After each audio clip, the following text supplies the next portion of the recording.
তারেক রহমানের একটা বক্তব্য শুনে আমি ফ্যান হয়ে গেছি। এটা হচ্ছে যে উনি কিবোর্ড শিখতে চাইছিল, উনি গিটার শিখতে চাইছিল, বাট ওনার শেখা হয়নি। মিউজিকের প্রতি ওনার আগ্রহ আছে। এটা শুনে আমার খুব ভালো লাগছে ভাই, এটা আসলেই খুব ভালো লাগছে, মানে খুব ইন্সপায়ারিং। এরকম একটা কথা আমরা আগে কোনো প্রধানমন্ত্রীর কাছ থেকে শুনিনি। যদি একটা প্রধানমন্ত্রী দেখছি 17 বছর ধরে উনি ছিলেন।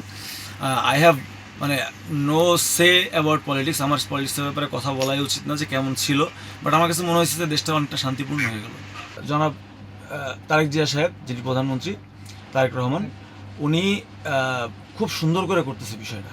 গ্লিটারের টুইন লেমন ও অ্যান্টিব্যাকটেরিয়াল ফর্মুলা বাসনকে চকচকে জীবাণুমুক্ত করে আমাদের দেয় গ্লিটার গ্যারান্টি। উনি অনেক মানে বিকজ পৃথিবী যেখানে চলে আসছে আপনার তো সেখান থেকেই শুরু করতে হবে, তাই না? তো উনি যে সোশ্যাল মিডিয়াতে অ্যাক্টিভ, এত সুন্দর করে প্রত্যেকটা ছোট ছোট বিষয়ে উনি বলতেছে, উনি মানুষের সঙ্গে কথা বলতেছে, মানে 16 কোটি মানুষের সঙ্গে প্রধানমন্ত্রী কথা বলতেছে, এটা খুব সুন্দর বিষয়। এরকমই হওয়া উচিত অ্যাকচুয়ালি। মানে পলিটিক্স আর রাজনীতির মধ্যে পার্থক্য আছে।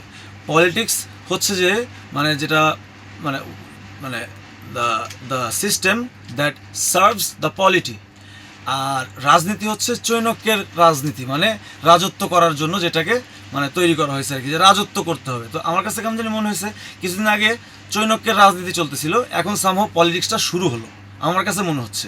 এবং এই জিনিসটা যদি এরকমভাবে চলে, মানে পলিটিক্সটা যদি এরকমভাবে চলে কনস্টিটিউশনালি, তাহলে খুব সুন্দর জায়গায় যে পৌঁছাবে বাংলাদেশ ইনশাআল্লাহ।